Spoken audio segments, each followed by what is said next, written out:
नमस्कार साथियों, आप सभी का हमारे ऑनलाइन यूट्यूब चैनल पर हार्दिक स्वागत है। प्रिय विद्यार्थियों, आज हम बात करेंगे पशु परिषद भर्ती के अंतर्गत अपनी राजस्थान में 1857 की क्रांति के बारे में।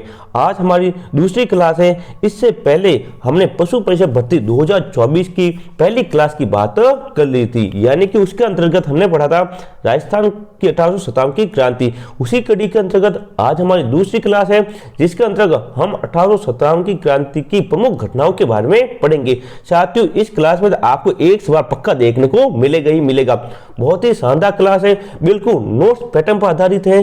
तो वीडियो को शुरू से लगाकर अंत तक आप पूरा देखें, ताकि आपको पशु परिषद भर्ती की अच्छी तरह से जो क्लास है हमारी वो समझ में आ जाए।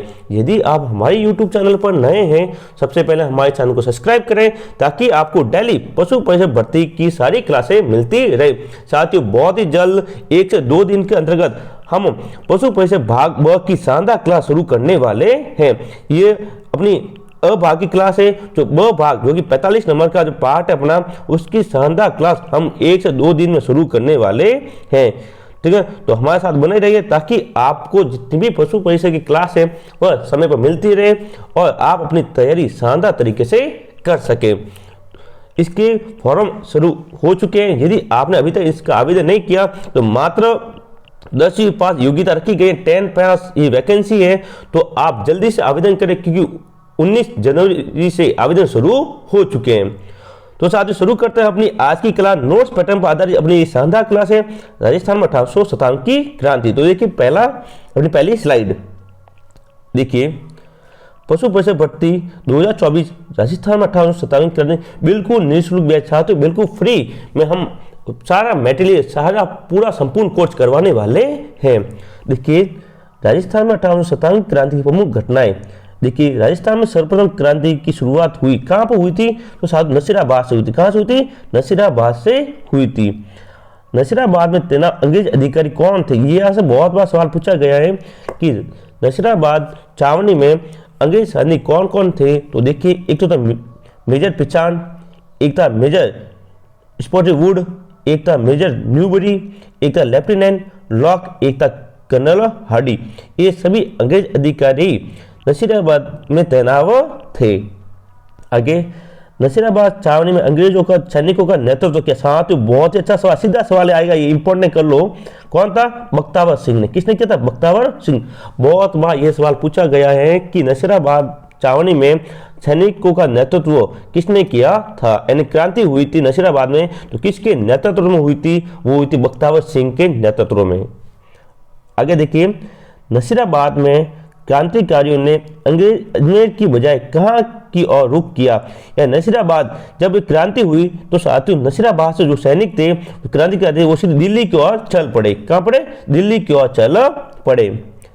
नसीराबाद सैनिक छावनी को लूटकर डूंगर जी ने रुपए कहाँ दान किया? डूंगर जी, ठीक है ना। तो उन्होंने ये रुपए धनौत देवी माता में सीढ़ियां बनाई थी। जो धनौत देवी माता का मंदिर है वो शाहपुरा में, कहाँ पर है? शाहपुरा का अंतर्गत है। ठीक है, आगे चलते हैं। साथियों, यदि आपको हमारा वीडियो अच्छा लगे तो हमारे चैनल को सब्सक्राइब करें और हमारे टेलीग्राम चैनल को ज्वाइन करें। आपको इस वीडियो की पीडीएफ, ये स्लाइड है, इसकी पीडीएफ आपको हमारे Telegram channel NCERT GK with IK, ये हमारे टेलीग्राम चैनल का नाम है। ठीक है ना, इसका लिंक नीचे दिया गया है। तो आप अभी हमारे टेलीग्राम चैनल को ज्वाइन करें, ताकि आपको इस वीडियो की पीडीएफ और प्रतिदिन पशु परिषद भर्ती की जो भी क्लास होती है हमारी, वो सब पीडीएफ आपको वहां पर मिल जाएगी। देखिए आगे स्लाइड में अपन देख सकते हैं, मध्य प्रदेश में स्थित नीमच छावनी का नियंत्रण किसके अधीन था?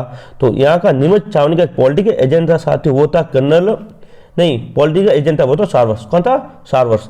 साथियों, मैंने एक कल पहले अपनी क्लास हुई थी पशु परिषद की, वहां पर सभी छावनियों में जितनी 6 छावनियां थी, वहां के पॉलिटिकल एजेंट के बारे में आपको बताया था। क्लास के अंत में वापस आपको बताऊंगा किस छावनी में कौन सा पॉलिटिकल एजेंट था। यहां से एक सवाल आने की पूरी संभावना होती है। आगे देखिए, देखो नीमच की बात, नसीराबाद की बात हमने कर ली। नीमच में देखिए, नीमच में क्रांति के समय सेना तैनात अंग्रेज अधिकारी जिसने सैनिकों को अंग्रेजों के प्रति वफादारी हेतु गीत, गंगा व कुरान की शपथ दिलाई, वो था कर्नल एबॉट। क्या था? Colonel Abbott. नीमच में विद्रोह का नेतृत्व किया, साथियों वेरी इंपॉर्टेंट है। नसीराबाद में किया था बख्तियार सिंह ने, किसने किया था? बख्तियार सिंह ने। और नीमच में किसने किया है? मोहम्मद अली बेग और हीरा सिंह। किसने किया था? मोहम्मद अली बेग और हीरा सिंह ने। ये वेरी इंपॉर्टेंट है, सीधा यहां से सवाल पूछा जाता है। नीमच में विद्रोह का कब भड़का, यानी कि नीमच में विद्रोह कब हुआ? तो 3 जून 1857 को। कब हुआ था? 3 जून 1857 में को नीमच में क्रांति की शुरुआत हुई थी। किसने की थी? तो मोहम्मद अली बेग और हीरा सिंह मिलने, दोनों ने मिलकर इसकी शुरुआत की थी। आगे देखिए, नीमच से भागते हुए अंग्रेज अधिकारों को किसने शरण दी? जब नीमच में मोहम्मद अली बेग और हीरा सिंह ने क्रांति की तो अंग्रेज अधिकारी भागकर निकल पड़े। तो वो भाग के कहाँ गए थे? ये सवाल भी पूछा गया हुआ है, एग्जाम में पहले भी पूछा गया था कि नीमच से भागे हुए अंग्रेज अधिकारियों को किसने शपथ दी? तो उनको शपथ दी थी एक डुंगला के किसान है रुगाराम जाट ने। डुंगला के किसान रुगाराम जाट ने, उन्होंने अपने घर में इन अंग्रेज अधिकारियों को क्या दी थी? शरण दी थी। ठीक है, आगे चलते हैं अगली स्लाइड की तरफ। देखिए, नीमच के क्रांतिकारियों को रसद व सहायता किसने दी? जब नीमच में क्रांतिकारी हुई थी, उन्हें खाद्य सामग्री और रसद जो भी सहायक सामग्री थी किसने प्रदान की थी? शाहपुरा के शासक के। ठीक है। एरिनपुरा में क्रांति के समय कौन सी सैनिक टुकड़ी निवास तैनात थी? हुई थी जोधपुर लीजियन। कौन सी? जोधपुर लीजियन। जोधपुर लीजियन के सैनिक कहलाते थे पूर्विया। साथ ही ये सवाल पहले पूछा गया था कि जोधपुर लीजियन के सैनिक, या फिर ऐसा भी सवाल पूछा जाता है कि एरिनपुरा के अंतर्गत जो सैनिक टुकड़ी थी उनको किस नाम से जाना जाता था?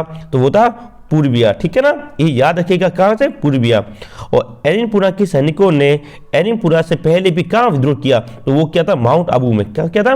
माउंट आबू में। एरिनपुरा के सैनिक थे, उन्होंने माउंट आबू से क्रांति की शुरुआत की थी। फिर माउंट आबू में क्रांति करने के बाद वो एरिनपुरा पहुंचे थे। ठीक है, आगे देखिए, आप इसका स्क्रीनशॉट भी ले सकते हैं साथियों। अब इस वीडियो की पीडीएफ आपको हमारे टेलीग्राम चैनल पर मिल जाएगी। ये देखिए, ये बहुत इंपॉर्टेंट स्लाइड अपनी कि 1857 की क्रांति से पूर्व घटी सैनिक टुकड़ियां, कौन कौन सी सैनिक टुकड़ियां थी? यहाँ से 1-2 सवाल हमेशा पूछा गया। सबसे इंपॉर्टेंट है ये मेरवाड़ा बटालियन। साथियों, ये बहुत बार एग्जाम पूछा गया है, चाहे फर्स्ट ग्रेड का एग्जाम हो, थर्ड ग्रेड का एग्जाम हो। इसलिए मेरवाड़ा बटालियन का गठन 1822 में किया गया था। कब किया गया? 1822 में। सिक्योरिटी ब्रिगेड का 1834 ईस्वी में इसका गठन किया गया था। जोधपुर लीजियन का 1835 ईस्वी में इसका गठन किया गया। कोटा कंटिजेंट का 1838 में गठन किया गया।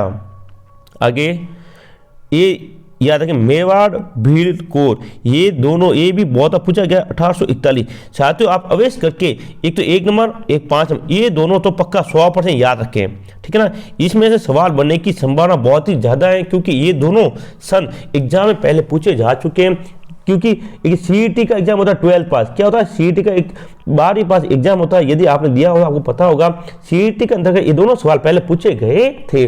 तो आपका जो एग्जाम है पशु परिषद का, वो 10वीं पास है एंड 10 पास योग्यता रखी गई है, इसलिए ये बहुत इंपॉर्टेंट हो जाते हैं। ठीक है, चलते हैं आगे। एक बार मैं वापस बात कर लेता हूं कि राज्य में क्रांति के समय कौन कौन प्रमुख पॉलिटिकल एजेंट और शासक थे, क्योंकि यहां से सवाल बहुत ज़्यादा बनता है कि कोटा के अंदर जो पॉलिटिकल एजेंट था वो था बर्टन। कौन था? Mister Burton. और जो राजा थे वो था महाराणा राम सिंह द्वितीय। जयपुर के अंदर था वो था ईडन। ठीक है ना, और राजा थे राम सिंह द्वितीय। देखो दोनों राम सिंह द्वितीय, लेकिन फर्क है यहाँ जयपुर वाले आगे क्या लगाते? सवाई। क्या लगाते थे? सवाई। मारवाड़ के जो पॉलिटिकल एजेंट थे मेक मोशन। ठीक है, कौन था? Make motion. ठीक है ना, ये सवाल पूछे गए। ये सारे जो नाम है पॉलिटिकल एजेंट, इन्हों के ये सारे सवाल कहीं ना कहीं एग्जाम पूछे गए हैं, इसलिए बहुत ज्यादा इंपॉर्टेंट है साथियों। ठीक है ना, हाँ आगे देखिए, मेवाड़ के था सारवस, भरतपुर के था मॉरिसन और राजा थे जसवंत सिंह। मेवाड़ के राजा की बात करें तो स्वरूप सिंह। सिरोही के पॉलिटिकल एजेंट थे जेडी हॉल और ये केंद्र शासित प्रदेश था। अजमेर के था कर्नल डिक्सन, ये केंद्र शासित प्रदेश है। कर्नल डिक्सन के एरिनपुरा का भी ध्यान रखना, एरिनपुरा। ठीक है, नहीं एरिनपुरा का भी जो पॉलिटिकल एजेंट पूछा जाए तो डिक्सन था। कौन था? डिक्सन, क्योंकि जो डिक्सन। ठीक है, आगे देखिए, प्रतापगढ़ का कर्नल लॉक। ठीक है, और यहाँ के राजा थे महारावत दलपत सिंह। ठीक है। तो साथियों ये थी अपनी 1897 की क्लास नंबर 2। हम नोट्स पैटर्न पर ध्यान के मैं छोटे छोटे नोट्स पैटर्न में बात कर रहा हूं ताकि आपको याद करने में आसानी हो, ज्यादा भार आप पर ना पड़े। हम डेली 2 से 3 क्लास अपलोड करेंगे। कितनी करेंगे? 2 से 3। कल से आपको 2 से 3 क्लास पशु परिषद की मिलने लग जाएगी। फिर हम जैसे अब ब भाग की शुरू करने वाले साथ ब भागे 45 सवाल आने वाले हैं, उसकी शुरुआत कल से हम करने वाले हैं।